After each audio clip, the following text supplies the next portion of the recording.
어머니, 이제 그만 나가세요. 여기는 당신이 있을 곳이 아니에요. 어머니가 우리 집에 계시면 우리 애들한테 안 좋은 영향 줘요. 제발 복지관이든 어디든 가세요. 며느리의 차갑고 날카로운 목소리가 작은 원룸을 가득 채웠습니다. 70대 노인은 떨리는 손으로 낡은 가방을 움켜쥐었습니다. 그 가방 안에는 딱 2벌의 옷과 오래된 사진 한 장이 전부였습니다. 자신이 키운 아들의 집에서 자신이 밥을 먹여 키운 며느리의 손에 의해서 말입니다. 하지만 5년 후 그 며느리는 장례식장 한 구석에서 펼쳐진 유언장을 보고 그 자리에서 기절하고 말았습니다. 도대체 그 유언장에는 무엇이 적혀 있었던 걸까요? 명장 스튜디오에 방문해 주셔서 감사합니다. 사연 시작 전 구독과 좋아요 부탁드립니다. 지금 듣고 계신 곳이 어디신지 댓글로 남겨주시면 행복이 그곳으로 도착할 겁니다. 지금부터 사연 시작하겠습니다. 2018년 11월 서울 외곽의 한 빌라. 김순자 할머니는 그날도 새벽 5시에 일어났습니다. 72세의 나이에도 허리는 꼿꼿했고 손놀림은 정확했습니다. 부엌으로 향한 순자 할머니는 냉장고를 열었습니다. 어제 며느리 은희가 사온 채소들이 가득했습니다. 순자 할머니는 조심스럽게 시금치를 꺼냈습니다. 이 나물 무쳐서 아침상 차려야지. 민준이랑 서연이도 학교 가기 전에 먹어야 하는데. 순자 할머니의 하루는 언제나 이렇게 시작됐습니다.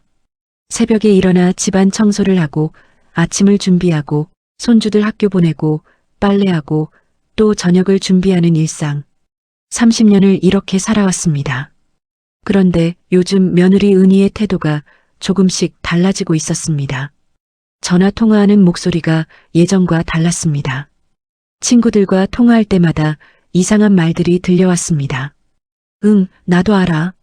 요즘 시대에 시어머니랑 사는 게 말이 돼? 진짜 답답해 죽겠어. 우리 남편은 효자라고 절대 안 된대. 순자 할머니는 그 말을 듣고도 모르는 척했습니다. 며느리가 힘들 수도 있다고 생각했습니다. 자신도 젊었을 때 시어머니 모시는 게 쉽지 않았으니까요. 그래서 더 조심했습니다. 더 눈치를 봤습니다. 밤늦게까지 깨어있지 않았고 TV도 소리 줄여서 봤고 손주들 돌보는 것 외에는 방에만 있으려고 했습니다. 하지만 은희의 불만은 점점 커져만 갔습니다. 어느 날부터 은희는 대놓고 불편한 표정을 지었습니다. 순자 할머니가 거실을 지나갈 때마다 한숨을 쉬었고 남편인 준호에게 투덜거렸습니다. 당신 어머니 좀 어떻게 안 돼요?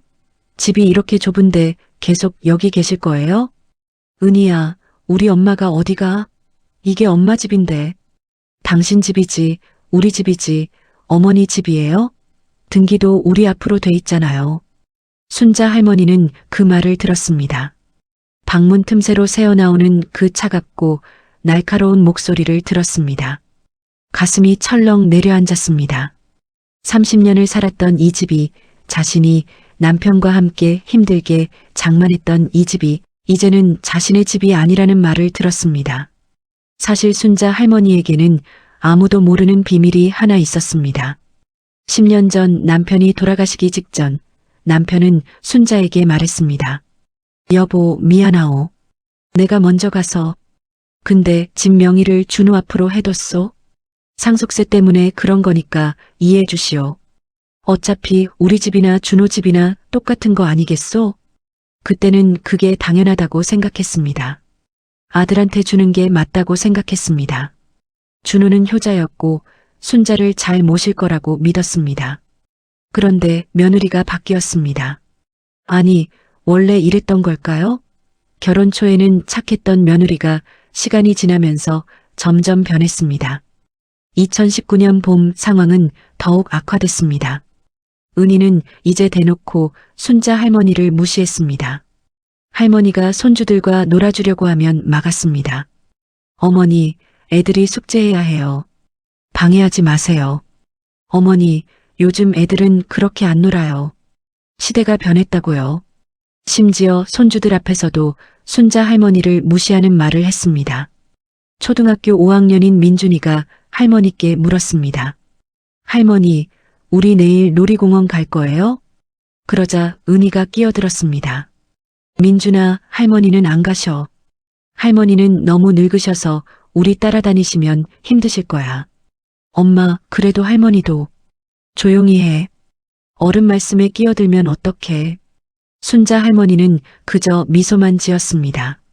손주들에게 미안했습니다. 자신 때문에 손주들이 눈치를 보는 게 싫었습니다. 그래서 더 조용히 지냈습니다. 더 없는 사람처럼 지냈습니다. 그해 여름 결정적인 사건이 일어났습니다. 순자 할머니가 건강검진을 받으러 병원에 갔다가 넘어졌습니다. 계단에서 발을 헛디뎌서 손목을 다쳤습니다. 깁스를 하고 집에 돌아왔는데 은희의 반응은 차가웠습니다. 어머니, 조심하셨어야죠. 이제 누가 집안일해요? 미안하다, 며느리. 내가 조심했어야 하는데. 조심하셨어야죠가 아니라 진짜 조심하셨어야죠. 우리 둘 다 직장 다니는데 어머니까지 돌봐드려야 해요? 순자 할머니는 그날 처음으로 눈물을 흘렸습니다. 방에 들어가서 이불을 뒤집어 쓰고 소리 없이 울었습니다. 자신이 짐이 됐다는 생각이 들었습니다. 30년을 이 집을 지키고 아들을 키우고 손주들을 돌봤는데 이제는 짐이 됐다는 생각에 가슴이 무너졌습니다. 며칠 뒤 순자 할머니는 아들 준호에게 조심스럽게 물었습니다. 준호야, 엄마가 너희한테 짐이 되니? 준호는 당황한 표정으로 대답했습니다. 엄마, 무슨 소리예요? 짐이라니요. 그래도 은희가 요즘 많이 힘들어 보이더구나. 엄마, 신경 쓰지 마세요. 은희가 원래 좀 예민해요. 하지만 순자 할머니는 알았습니다. 아들이 거짓말하고 있다는 걸. 아들의 눈빛이 예전과 달랐습니다. 며느리 눈치를 보고 있었습니다.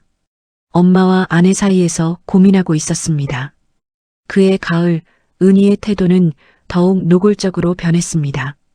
친정 엄마를 집에 초대했는데 순자 할머니 보는 앞에서 이렇게 말했습니다. 엄마, 우리 집 좁지? 시어머니랑 같이 살아서 그래. 진짜 답답해 죽겠어. 은희 어머니도 거들었습니다. 그러게 말이야. 요즘 시대에 시어머니랑 사는 집이 어디 있어? 너 고생 많다, 정말. 순자 할머니는 그 자리에서 도망치듯 방으로 들어갔습니다. 숨이 막혔습니다. 자신이 살 곳이 없다는 생각이 들었습니다. 이 집에 있으면 안 된다는 생각이 들었습니다. 하지만 갈 곳이 없었습니다. 남편은 10년 전에 돌아가셨고 친구들도 다들 세상을 떠났거나 요양원에 계셨습니다. 친척들과는 연락이 끊긴 지 오래였습니다. 순자 할머니에게 남은 건 이 집과 아들, 그리고 손주들 뿐이었습니다. 2019년 겨울, 12월 어느 추운 날, 은희가 마침내 폭발했습니다. 그날 저녁, 순자 할머니가 손주들에게 용돈을 주려고 했습니다. 오랜만에 받은 국민연금에서 10,000원씩 빼서 준비한 돈이었습니다. 그런데 은희가 그걸 보고 버럭 소리쳤습니다. 어머니, 애들한테 돈 주지 마세요. 뻘은 나빠져요. 아니, 그냥 용돈인데. 용돈도 우리가 줄 거예요. 어머니는 신경 쓰지 마세요. 은희는 아이들 손에서 돈을 빼앗아 순자 할머니께 돌려줬습니다. 아이들은 울먹이며 방으로 들어갔고 순자 할머니는 멍하니 서 있었습니다. 그날 밤 준호와 은희가 크게 싸웠습니다. 방문 너머로 들리는 소리가 점점 커졌습니다. 당신 어머니 때문에 우리 가정이 파탄나고 있어요. 도대체 언제까지 모시고 살 거예요? 은희야, 우리 엄마가 뭘 잘못했어? 잘못한 게 없어요? 집에 있는 것 자체가 잘못이에요. 숨만 쉬셔도 답답하다고요. 은희야, 너 지금 무슨 말을 하는 거야? 사실을 말하는 거죠. 당신 어머니 때문에 나는 매일 스트레스 받고 애들도 할머니 눈치 보고 이게 정상적인 가정이에요? 순자 할머니는 그 말을 다 들었습니다. 방 안에서 이불을 뒤집어 쓰고 입을 막고 소리 없이 울었습니다. 자신이 이 집안의 불화의 원인이라는 걸 알았습니다. 자신이 없어지면 이 집안이 평화로워질 거라는 걸 알았습니다. 다음 날 아침 순자 할머니는 결심했습니다. 작은 가방에 옷 2벌과 돈 50만 원, 그리고 남편과 찍은 오래된 사진 한 장을 넣었습니다. 새벽 5시 아무도 일어나기 전에 집을 나가려고 했습니다. 그런데 현관문을 열려는 순간 불이 켜졌습니다. 은희가 서 있었습니다. 어머니, 어디 가세요? 아, 나는 가시려고요? 좋아요. 가세요. 근데 어디 가실 건데요? 복지관이든 어디든. 좋아요. 그럼 가세요. 솔직히 말씀드리면 저도 그게 낫다고 생각해요. 순자 할머니는 가방을 들고 현관문을 나섰습니다. 뒤를 돌아보지 않았습니다. 돌아보면 눈물이 날 것 같았습니다. 30년을 살았던 집을, 자신의 모든 추억이 담긴 집을 떠났습니다. 새벽 공기가 차갑게 얼굴을 때렸습니다. 순자 할머니는 버스 정류장으로 걸어갔습니다. 어디로 가야 할지 몰랐습니다. 그냥 걷기만 했습니다. 첫 번째 밤은 찜질방에서 보냈습니다. 5천 원을 내고 들어가서 딱딱한 매트에 누웠습니다. 주변에는 자신처럼 갈 곳 없는 사람들이 있었습니다. 젊은 남자, 중년 여자, 그리고 또 다른 노인들. 모두가 각자의 사연을 안고 이곳에 있었습니다. 순자 할머니는 천장을 바라보며 생각했습니다. 이게 자신의 인생인가? 70년을 살면서 마지막이 찜질방인가? 남편을 위해, 아들을 위해, 손주들을 위해 살았는데 결국 혼자가 됐습니다. 며칠 뒤 아들 준호에게 전화가 왔습니다. 엄마, 어디 계세요? 집에 들어오세요. 준호야, 엄마는 괜찮다. 너희들 편하게 살아라. 엄마, 무슨 소리예요? 당장 집에 오세요. 하지만 순자 할머니는 거절했습니다. 아들의 목소리에서 의무감만 느껴졌습니다. 진심이 아니라는 걸 알았습니다. 며느리의 눈치를 보며 전화하고 있다는 걸 알았습니다. 준호야, 엄마는 정말 괜찮다. 걱정하지 마라. 전화를 끊고 순자 할머니는 또 울었습니다. 이제 정말 혼자라는 생각이 들었습니다. 복지관을 찾아갔습니다. 사회복지사가 친절하게 맞아줬습니다. 어르신, 어떻게 오셨어요? 갈 곳이 없어서요. 가족분들은요? 아들이 있긴 한데, 며느리가 말을 잇지 못했습니다. 며느리 욕을 하고 싶지 않았습니다. 아들 창피시키고 싶지 않았습니다.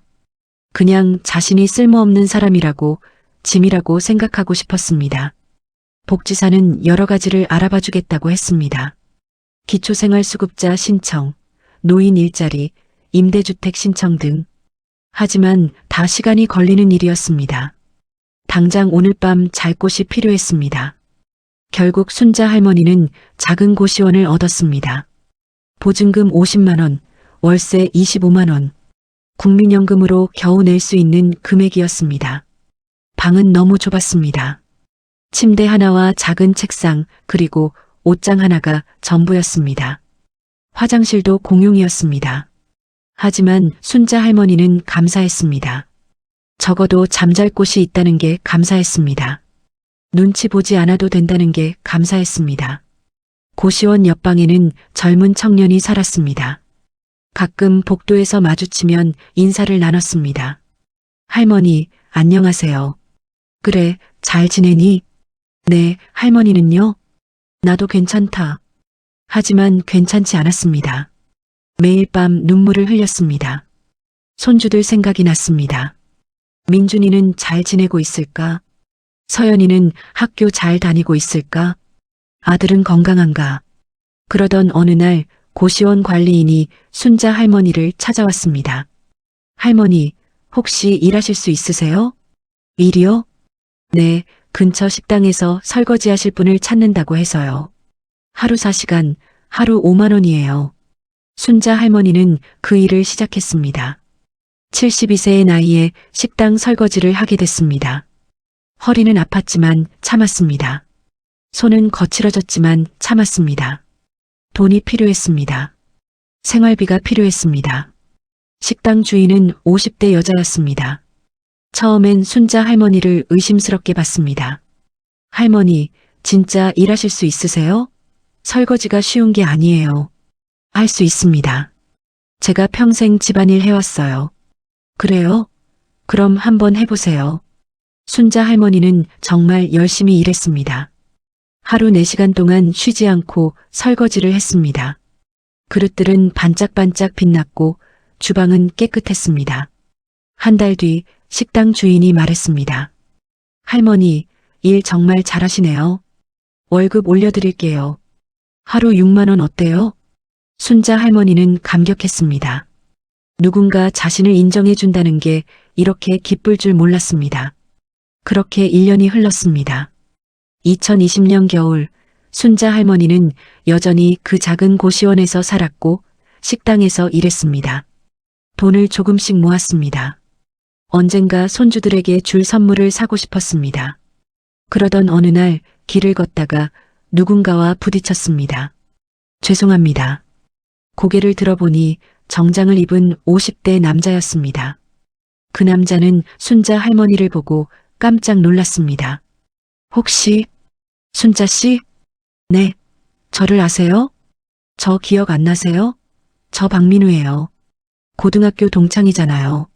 순자 할머니는 기억을 더듬었습니다. 박민우. 50년 전 고등학교 동창. 그때 그 남자는 가난한 집안의 아들이었습니다. 순자가 도시락을 나눠줬던 기억이 났습니다. 아, 민우야.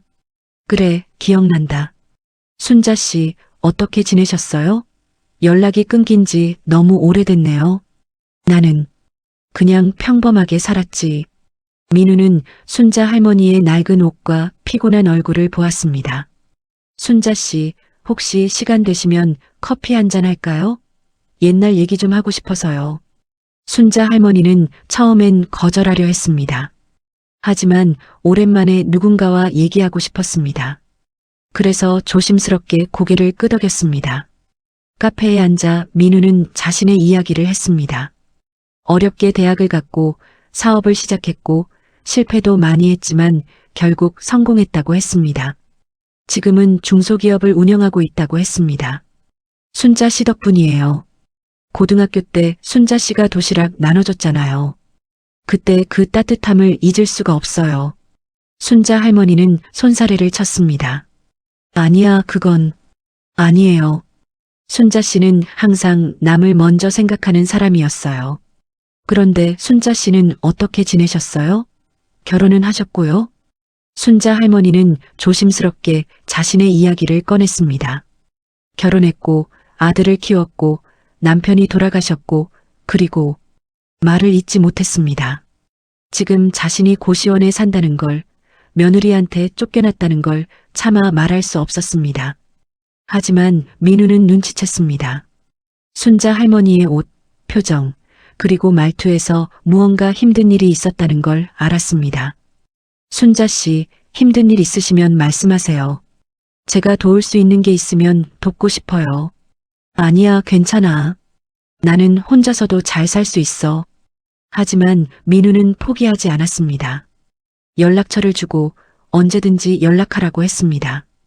그리고 한 가지 제안을 했습니다. 순자 씨, 혹시 우리 회사에서 일해 보실래요? 사무보조일인데 어렵지 않아요. 월급도 괜찮게 드릴게요. 순자 할머니는 깜짝 놀랐습니다. 내가 72살인데? 나이는 상관없어요.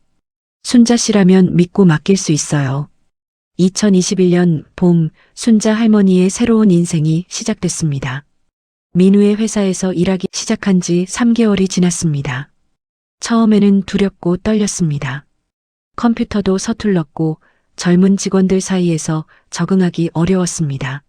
하지만 순자 할머니는 포기하지 않았습니다. 퇴근 후 도서관에 가서 컴퓨터를 배웠습니다. 젊은 직원들에게 물어보며 하나씩 익혔습니다. 그리고 자신만의 강점을 발견했습니다. 바로 꼼꼼함과 책임감이었습니다. 서류 정리, 전화 응대, 일정 관리. 순자 할머니가 하는 일은 화려하지 않았지만 중요했습니다. 그리고 회사 사람들은 순자 할머니를 좋아했습니다. 따뜻하고 다정했기 때문입니다. 할머니, 오늘도 고생하셨어요. 아니야, 내가 할 일을 했을 뿐이지. 할머니 덕분에 우리 팀이 더 돌아가는 것 같아요. 그 말을 들을 때마다 순자 할머니는 가슴이 벅찼습니다. 누군가에게 필요한 사람이라는 걸 느꼈습니다. 짐이 아니라 도움이 되는 사람이라는 걸 느꼈습니다. 월급은 150만 원이었습니다. 고시원 월세 25만 원을 내고 생활비를 쓰고 그래도 돈이 조금씩 모였습니다. 순자 할머니는 그 돈을 통장에 차곡차곡 모았습니다. 언젠가 손주들을 위해 쓰고 싶었습니다. 그러던 어느 날 회사 복도에서 민우를 마주쳤습니다. 민우는 피곤한 표정이었습니다. 사장님, 무슨 걱정 있으세요? 아, 순자 씨. 사실 요즘 회사 자금 사정이 안 좋아서요. 큰 거래처가 계약을 취소했거든요. 그래요? 얼마나 필요하신데요? 2억 정도요. 쉽지 않죠. 순자 할머니는 고민했습니다. 자신이 모은 돈은 5천만 원 정도. 민우에게는 턱없이 부족한 금액이었습니다. 하지만 뭔가 도움이 되고 싶었습니다. 사장님, 제가 돈을 모아서. 아니에요, 순자 씨. 그런 말씀하시려고 했던 거 아니에요. 걱정하지 마세요. 하지만 순자 할머니는 마음이 무거웠습니다. 민우는 자신에게 일자리를 준 은인이었습니다. 그리고 50년 전 자신이 도시락을 나눠줬던 그 소년이었습니다. 며칠 뒤 순자 할머니는 결심했습니다. 자신이 가진 전부를 민우에게 빌려주기로 했습니다.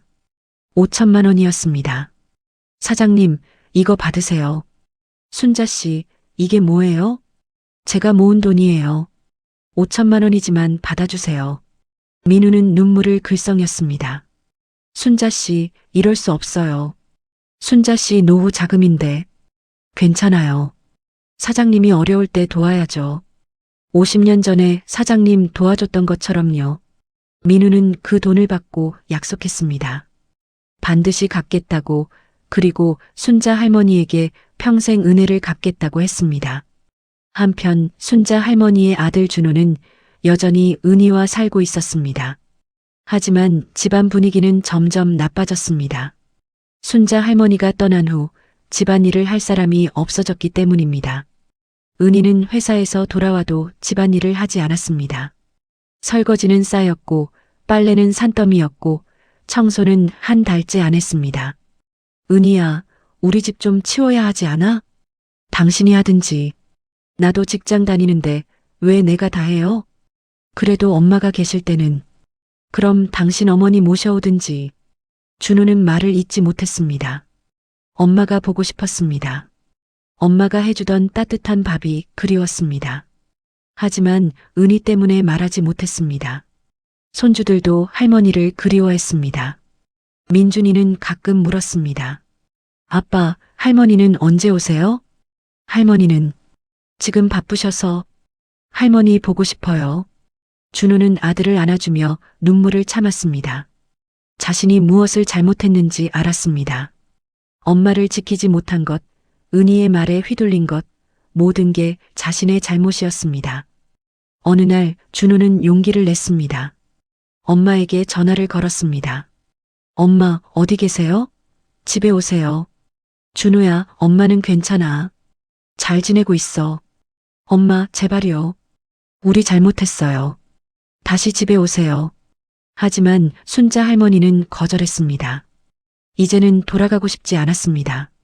그곳은 더 이상 자신의 집이 아니었습니다. 자신을 짐으로 여기는 곳으로 돌아가고 싶지 않았습니다.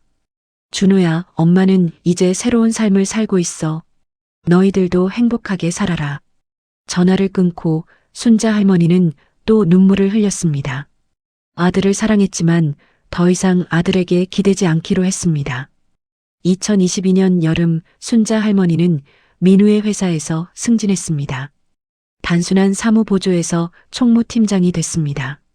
나이는 74세였지만 능력만큼은 누구보다 뛰어났습니다.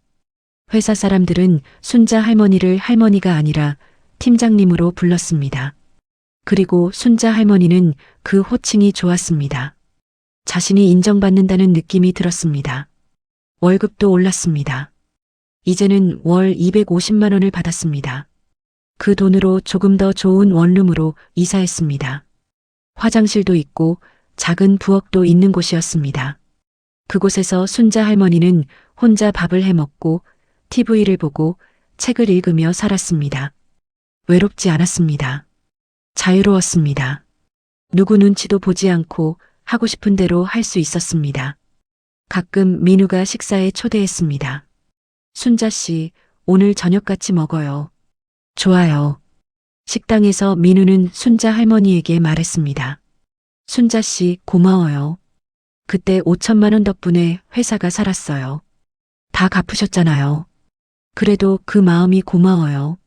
순자 씨가 아니었으면 저는 포기했을 거예요. 순자 미소 지었습니다. 누군가에게 도움이 됐다는 게 기뻤습니다. 그러던 어느 날 우연히 길에서 손주 민준이를 만났습니다. 중학교 1학년이 된 민준이는 키가 훌쩍 컸습니다. 할머니, 민준아.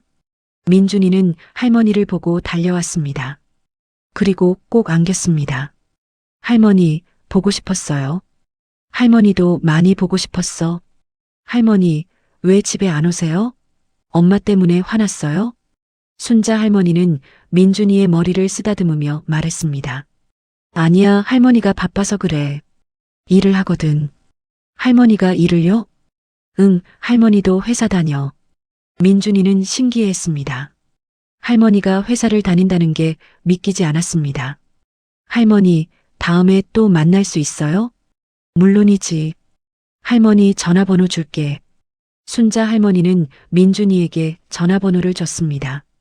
그리고 용돈 5만 원을 줬습니다. 민준이는 처음에 거절했지만 할머니가 강권해서 받았습니다. 민준아, 엄마한테는 비밀이야. 알았지? 네, 할머니. 그날 밤 순자 할머니는 행복했습니다. 손주를 만났다는 것만으로도 행복했습니다. 2023년 가을 순자 할머니는 건강검진을 받았습니다. 회사에서 지원해주는 건강검진이었습니다. 결과는 놀라웠습니다. 모든 수치가 정상이었습니다. 의사는 말했습니다. 할머니, 정말 건강하시네요. 70대 중반이라고는 믿기지 않아요. 그래요? 네, 이 나이에 이렇게 건강한 분은 드물어요. 무슨 비결이 있으세요? 순자 할머니는 생각했습니다. 비결이라고 할 만한 게 있을까? 아마도 규칙적인 생활, 그리고 일을 하면서 생긴 목표의식 때문일 것입니다. 특별한 건 없어요. 그냥 열심히 살았을 뿐이에요. 건강검진 결과를 받고 집으로 돌아오는 길, 순자 할머니는 생각했습니다.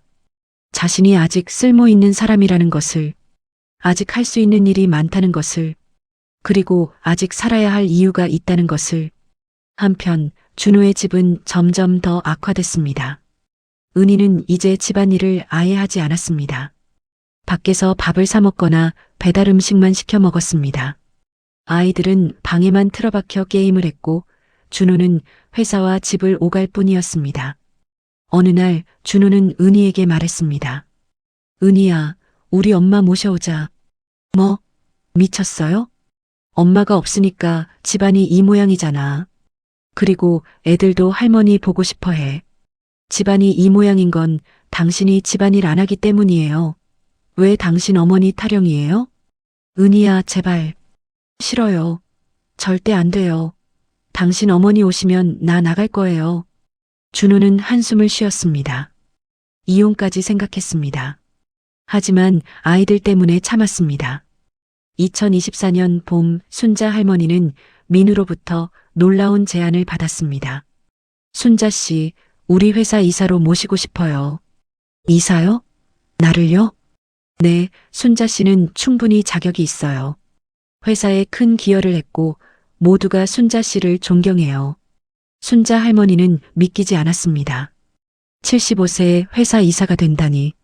며느리한테 쫓겨나 고시원에 살던 자신이 이제는 회사 이사가 된다니. 사장님, 제가 그럴 만한 사람인가요? 당연하죠. 순자 씨는 제 은인이고 이 회사의 보물이에요. 순자 할머니는 그 제안을 받아들였습니다. 그리고 회사 이사가 됐습니다. 월급은 400만 원으로 올랐습니다. 순자 할머니는 그 돈으로 조금 더 좋은 아파트로 이사했습니다. 작지만 깨끗하고 햇볕이 잘 드는 곳이었습니다. 그리고 손주들을 위해 돈을 모으기 시작했습니다. 민준이와 서연이가 대학 갈 때 학비를 대주고 싶었습니다. 자신이 할 수 있는 마지막 역할이라고 생각했습니다. 2024년 여름 순자 할머니는 건강검진에서 이상 소견을 받았습니다. 폐에 작은 그림자가 보인다는 것이었습니다. 정밀 검사 결과 초기 폐암이었습니다. 의사는 말했습니다. 초기라서 수술하면 완치 가능합니다. 걱정하지 마세요. 순자 할머니는 당황하지 않았습니다. 오히려 담담했습니다. 75년을 살았으니 충분하다고 생각했습니다. 하지만 손주들 생각이 났습니다. 아직 해야 할 일이 남았다는 생각이 들었습니다. 수술은 성공적이었습니다. 한 달 입원하고 퇴원했습니다. 민우는 매일 병문안을 왔고 회사 직원들도 찾아왔습니다. 심지어 준호도 왔습니다. 엄마, 괜찮으세요? 응, 괜찮아. 엄마, 저희 집으로 오세요. 제가 모실게요. 하지만 순자 할머니는 고개를 저었습니다. 준호야, 엄마는 이제 혼자 사는 게 편해. 너희들한테 짐 되고 싶지 않아. 엄마, 짐이 아니에요. 준호야, 엄마 마음 알아줘. 엄마는 이제 내 인생을 살고 싶어. 준호는 눈물을 흘리며 고개를 끄덕였습니다. 엄마의 의지를 꺾을 수 없었습니다. 퇴원 후 순자 할머니는 다시 회사로 복귀했습니다. 체력은 예전 같지 않았지만 일하는 것이 좋았습니다. 살아있다는 느낌이 들었습니다. 그러던 2024년 가을, 민우가 순자 할머니에게 중요한 이야기를 했습니다. 순자 씨, 제가 회사를 확장하려고 해요. 그런데 투자자를 찾고 있어요. 얼마나 필요하세요? 10억 정도요. 쉽지 않죠? 순자 할머니는 자신의 통장을 확인했습니다. 5년간 모은 돈이 8천만 원 정도 됐습니다. 손주들을 위해 모은 돈이었지만 민우를 돕고 싶었습니다. 사장님, 제가 8천만 원 있어요. 투자할게요. 순자 씨, 안 돼요. 그건 순자 씨 노후 자금이잖아요. 괜찮아요. 사장님을 믿어요. 그리고 저는 이미 충분히 받았어요. 민우는 눈물을 흘렸습니다. 그리고 약속했습니다. 반드시 성공해서 순자 씨의 투자를 헛되지 않게 만들겠다고. 2025년 봄 민우의 회사는 대박이 났습니다. 새로운 사업이 성공하면서 회사 가치가 10배로 뛰었습니다. 순자 할머니가 투자한 8천만 원은 8억이 됐습니다. 민우는 순자 할머니에게 수익금을 돌려주려 했습니다. 하지만 순자 할머니는 거절했습니다. 사장님, 그 돈은 회사 발전에 쓰세요. 저는 월급만으로도 충분해요. 순자 씨, 이건 순자 씨 돈이에요. 받으셔야 해요. 아니에요. 제가 투자한 건 돈이 아니라 사장님에 대한 믿음이었어요. 그 믿음이 결실을 맺은 것만으로도 충분해요. 하지만 민우는 포기하지 않았습니다. 몰래 순자 할머니 명의로 회사 주식을 등록했습니다. 회사 지분 10%, 가치로 따지면 약 30억 원이었습니다. 몇 달 뒤 민우는 순자 할머니에게 그 사실을 알렸습니다. 순자 씨, 사실 제가 순자 씨 명의로 회사 주식을 등록했어요. 뭐라고요? 순자 씨는 이 회사의 공동 창업자나 다름없어요. 당연히 받으셔야 할 몫이에요. 순자 할머니는 믿기지 않았습니다. 자신이 30억 원의 가치를 가진 주식을 소유하고 있다니. 며느리한테 쫓겨나 고시원에 살던 자신이 이제는 억만장자가 됐다니. 사장님, 저는 이럴 자격이 없어요. 순자 씨, 자격은 충분해요. 아니, 넘쳐요. 순자 씨가 없었으면 이 회사도 없었어요. 그날 밤 순자 할머니는 오랫동안 잠을 이루지 못했습니다. 기쁘기도 했고 두렵기도 했습니다. 이 많은 돈을 어떻게 써야 할지 막막했습니다. 다음 날 순자 할머니는 변호사 사무실을 찾아갔습니다. 유언장을 작성하기 위해서였습니다. 변호사님, 유언장을 쓰고 싶어요. 네, 어떻게 작성하고 싶으세요? 순자 할머니는 신중하게 말했습니다. 제 재산을 세 부분으로 나누고 싶어요. 첫째, 손주들 민준이와 서연이에게 각각 5억씩. 둘째, 박민우 사장님께 10억. 셋째, 나머지는 어려운 노인들을 위한 재단 설립에 사용해 주세요. 아드님께는요? 순자 할머니는 잠시 침묵했습니다. 그리고 조용히 말했습니다. 아들에게는 주지 않겠습니다. 며느리가 어떻게 쓸지 뻔하니까요. 대신 손주들이 성인이 되면 직접 주는 걸로 하겠습니다. 변호사는 고개를 끄덕이며 유언장을 작성했습니다. 2025년 여름 순자 할머니는 다시 건강이 악화됐습니다. 암이 재발한 것이었습니다. 이번에는 수술도 힘든 상황이었습니다. 의사는 말했습니다. 할머니, 항암 치료를 하시면 시간을 좀 더 벌 수 있어요. 하지만 힘드실 거예요. 순자 할머니는 고개를 저었습니다. 괜찮아요. 저는 충분히 살았어요. 치료는 하지 않겠습니다. 할머니, 대신 제가 하고 싶은 일들을 하면서 남은 시간을 보내고 싶어요. 순자 할머니는 회사에 사직서를 냈습니다. 민우는 만류했지만 순자 할머니의 의지는 확고했습니다. 사장님, 저는 이제 정말 쉬고 싶어요. 그리고 남은 시간을 의미 있게 보내고 싶어요. 순자 씨, 사장님, 그동안 정말 고마웠어요. 사장님 덕분에 저는 새로운 인생을 살 수 있었어요. 민우는 눈물을 흘리며 순자 할머니를 안았습니다. 그 후 순자 할머니는 손주들과 시간을 보내기 시작했습니다. 민준이와 서연이를 불러 함께 밥을 먹고 영화를 보고 이야기를 나눴습니다. 할머니는 어떻게 이렇게 성공하셨어요? 민준이가 물었습니다. 순자 할머니는 미소 지었습니다. 성공이라고 할 것도 없어. 그냥 열심히 살았을 뿐이야. 하지만 할머니는 회사 이사까지 하셨잖아요. 그건 운이 좋았던 거지. 좋은 사람들을 만났고 그 사람들이 할머니를 믿어줬어. 할머니, 저도 할머니처럼 되고 싶어요. 순자 할머니는 민준이의 손을 잡았습니다. 민준아, 돈이나 지위가 중요한 게 아니야. 중요한 건 사람을 대하는 마음이야. 어려울 때 서로 돕고 힘들 때 위로하고 그렇게 사는 게 진짜 성공이야. 민준이는 고개를 끄덕였습니다. 할머니의 말이 깊이 와닿았습니다. 2025년 가을, 순자 할머니는 작은 재단을 설립했습니다. 이름은 희망재단. 어려운 노인들에게 일자리를 제공하고 의료비를 지원하는 재단이었습니다. 재단 설립식에서 순자 할머니는 말했습니다. 저는 70대에 집에서 쫓겨났습니다. 갈 곳이 없었고 의지할 곳도 없었습니다. 하지만 좋은 사람들을 만났고 새로운 기회를 받았습니다. 이제 저도 누군가에게 그런 기회를 주고 싶습니다. 그날 기자들이 몰려왔습니다. 순자 할머니의 이야기는 뉴스가 됐습니다. 며느리한테 쫓겨난 노인이 스스로 일어나 억만장자가 된 이야기. 그리고 그 돈을 어려운 사람들을 위해 쓰는 이야기. 준우는 그 뉴스를 봤습니다. 은희는 믿을 수 없다는 표정이었습니다. 저 사람이 우리 시어머니? 응. 30억? 저 사람이 30억을 가지고 있어? 은희는 급히 전화를 걸었습니다. 순자 할머니에게. 하지만 순자 할머니는 받지 않았습니다. 며칠 뒤 은희는 직접 순자 할머니를 찾아갔습니다. 순자 할머니가 사는 아파트 앞에서 기다렸습니다. 어머니. 순자 할머니는 은희를 보고 놀랐습니다. 은희야, 왜 여기 왔니?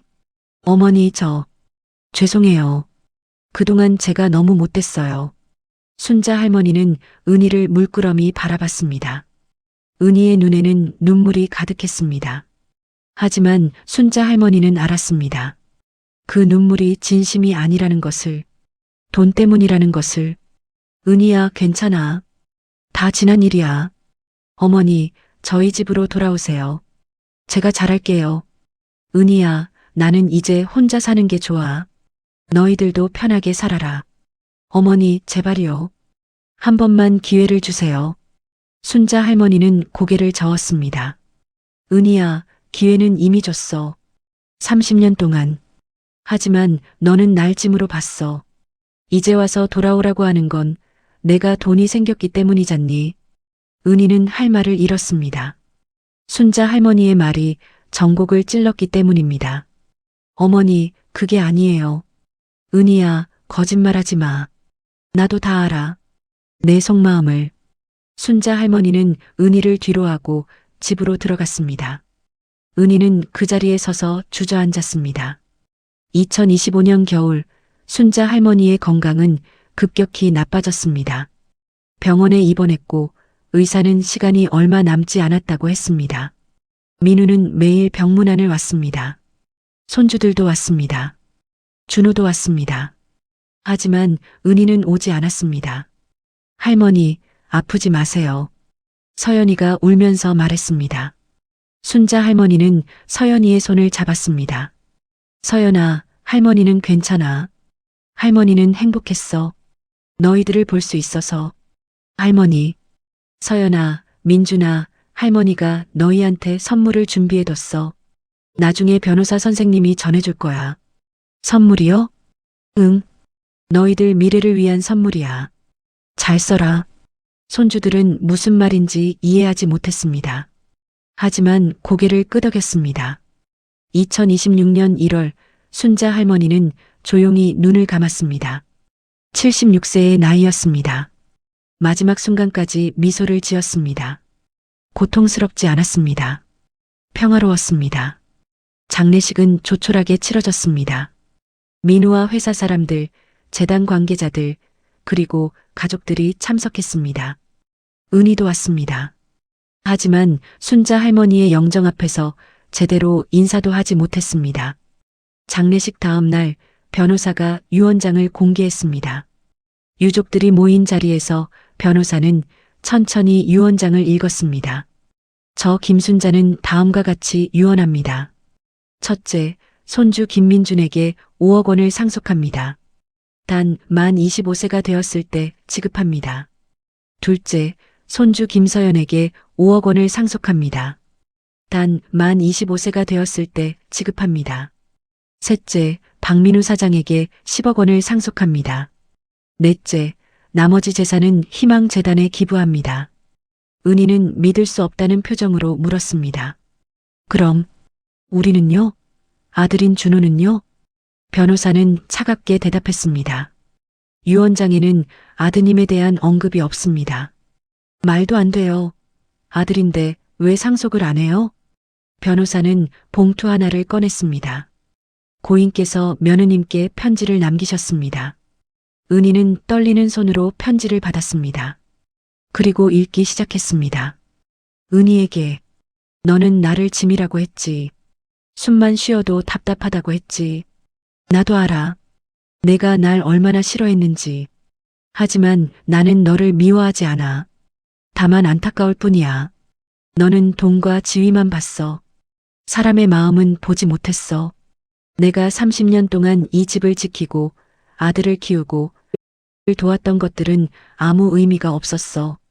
그래서 나는 내 재산을 너희에게 주지 않기로 했어. 아들 준호에게도 주지 않아. 준호는 착한 아이지만 너한테 휘둘렸어. 엄마를 지키지 못했어. 대신 손주들에게 줄 거야. 민준이와 서연이는 좋은 아이들이야. 할머니를 사랑해줬어. 그 아이들이 내 돈을 잘 쓸 거라고 믿어. 은희야, 이제 너는 내가 얼마나 소중한 사람이었는지 알겠지? 하지만 너무 늦었어. 사람을 돈으로 평가하지 마. 사람의 진가는 어려울 때 나타나는 거야. 안녕, 은희. 부디 행복하게 살아라. 김순자. 편지를 읽고 은희는 그 자리에 주저앉았습니다. 얼굴이 새하얘졌습니다. 그리고 기절했습니다. 준호는 은희를 부축하며 눈물을 흘렸습니다. 자신의 잘못을 뼈저리게 느꼈습니다. 엄마를 지키지 못한 것, 은희의 말에 휘둘린 것, 모든 게 자신의 잘못이었습니다. 민준이와 서연이는 충격에 빠졌습니다. 할머니가 자신들에게 5억씩 남겼다는 것도 놀라웠지만 그보다 할머니의 마음이 더 아팠습니다. 할머니. 민준이는 영정 앞에 무릎을 꿇고 울었습니다. 할머니, 죄송해요. 제가 할머니를 더 자주 찾아뵈었어야 했는데. 서연이도 울었습니다. 할머니, 보고 싶어요. 장례식장은 눈물바다가 됐습니다. 순자 할머니의 삶이 그 고독했지만 강인했던 삶이 모두의 가슴을 울렸습니다. 며칠 뒤 은희는 이혼을 요구했습니다. 당신 어머니 때문에 우리가 30억을 날렸어요. 이혼해요. 준호는 담담하게 대답했습니다. 그래, 이혼하자. 나도 이제 너랑 살기 싫어. 뭐라고? 은희야, 나는 그동안 내가 무엇을 잃었는지 몰랐어. 하지만 이제 알아. 나는 엄마를 잃었어. 돈보다 훨씬 소중한 사람을 잃었어. 은희는 할 말을 잃었습니다. 준호와 은희는 이혼했습니다. 아이들의 양육권은 준호가 가졌습니다. 은희는 혼자 떠났습니다. 집도 재산도 아무것도 가져가지 못했습니다. 그 후 몇 년이 흘렀습니다. 민준이는 대학에 진학했습니다. 할머니가 남겨준 돈으로 학비를 냈고 나머지는 저축했습니다. 민준이는 사회복지학을 전공했습니다. 할머니처럼 어려운 사람들을 돕고 싶었습니다. 서연이는 의대에 진학했습니다. 할머니의 마지막 모습을 보고 의사가 되기로 결심했습니다. 아픈 사람들을 치료하고 싶었습니다. 준우는 혼자 아이들을 키우며 열심히 살았습니다. 가끔 엄마 산소를 찾아가 용서를 빌었습니다. 엄마, 미안해요. 제가 엄마를 지키지 못해서 제가 바보였어요. 산소는 조용했습니다. 하지만 준우는 느낄 수 있었습니다. 엄마가 용서해 주었다는 것을. 엄마는 원래 그런 사람이었습니다. 미워하지 못하는 사람이었습니다. 민우는 회사를 더욱 키웠습니다. 그리고 희망재단을 통해 수많은 노인들에게 일자리를 제공했습니다. 순자 할머니의 유지를 이어받은 것이었습니다. 재단 사무실에는 순자 할머니의 사진이 걸려 있었습니다. 그 사진 아래에는 이렇게 쓰여 있었습니다. 김순자 선생님, 절망 속에서 희망을 찾은 분, 나눔과 사랑으로 세상을 밝힌 분. 그리고 은희는 어떻게 됐을까요? 은희는 혼자 작은 원룸에서 살고 있었습니다. 이혼 후 직장도 그만뒀고 친구들과도 연락이 끊겼습니다. 돈도 없었고 미래도 없었습니다. 가끔 뉴스에서 민준이와 서연이의 소식이 나왔습니다. 민준이는 유명한 사회복지사가 됐고 서연이는 훌륭한 의사가 됐습니다. 그리고 그들은 항상 할머니 이야기를 했습니다. 저희 할머니는 저희에게 진짜 부자가 되는 법을 가르쳐 주셨어요. 돈이 아니라 사람을 사랑하는 마음이요. 은희는 그 뉴스를 보며 울었습니다. 자신이 무엇을 잃었는지 깨달았습니다. 돈이 아니라 사람을, 시어머니를, 가족을 잃었다는 것을 깨달았습니다. 하지만 이미 늦었습니다. 돌이킬 수 없었습니다. 은희는 혼자 울면서 중얼거렸습니다. 어머니, 죄송해요. 정말 죄송해요. 하지만 순자 할머니는 이미 이 세상 사람이 아니었습니다. 민준이는 할머니 산소를 찾았습니다. 손에는 꽃다발이 들려 있었습니다. 할머니, 저 대학 졸업했어요. 1등으로 졸업했어요. 할머니 덕분이에요. 바람이 불었습니다. 따뜻한 바람이었습니다. 마치 할머니가 대답하는 것 같았습니다. 할머니, 저는 할머니처럼 살고 싶어요. 다른 사람들에게 희망을 주는 사람이 되고 싶어요. 할머니가 제게 희망을 주셨던 것처럼요. 민준이는 꽃을 놓고 절을 했습니다. 그리고 다짐했습니다. 할머니의 유지를 이어받아 세상을 더 따뜻하게 만들겠다고. 순자 할머니의 이야기는 이렇게 끝났습니다. 짐으로 취급받고 쫓겨났던 한 노인이 스스로 일어나 새로운 삶을 살았고 마지막까지 사랑하는 사람들을 위해 희망을 남겼습니다. 그리고 그 희망은 손주들을 통해 계속 이어졌습니다. 세상은 여전히 차갑고 냉정했지만 순자 할머니 같은 사람들이 있기에 조금씩 따뜻해졌습니다. 진짜 부자는 돈이 많은 사람이 아니라 사랑을 나눌 줄 아는 사람입니다. 순자 할머니는 그것을 보여줬습니다. 절망 속에서도 희망을 잃지 않았고 외로움 속에서도 사랑을 나눴고 마지막 순간까지 다른 사람을 위해 살았습니다. 그것이 순자 할머니의 진짜 유산이었습니다. 돈이 아니라 사랑, 절망이 아니라 희망, 그리고 포기하지 않는 삶의 의지였습니다. 이 이야기를 듣는 모든 분들께 묻고 싶습니다. 우리는 우리 주변의 순자 할머니를 어떻게 대하고 있나요? 가족을, 이웃을, 동료를 어떻게 대하고 있나요? 돈과 지위로 사람을 평가하지 마십시오. 진짜 가치는 그 사람의 마음에 있습니다. 그리고 그 마음을 알아보는 눈을 가지십시오. 순자 할머니는 이제 평화롭게 잠들어 계십니다. 하지만 그의 이야기는 계속 살아 있습니다. 우리의 마음 속에, 우리의 삶 속에 살아 있습니다. 어려운 이웃을 만나면 도와주십시오. 외로운 노인을 보면 말을 걸어주십시오. 작은 관심과 사랑이 누군가의 인생을 바꿀 수 있습니다. 순자 할머니가 그것을 증명했습니다. 이 이야기가 끝나고 여러분은 어떤 선택을 하시겠습니까? 은희처럼 살 것인가? 순자 할머니처럼 살 것인가? 그 선택은 여러분의 몫입니다. 감사합니다. 명장 스튜디오였습니다. 구독과 좋아요는 사랑입니다.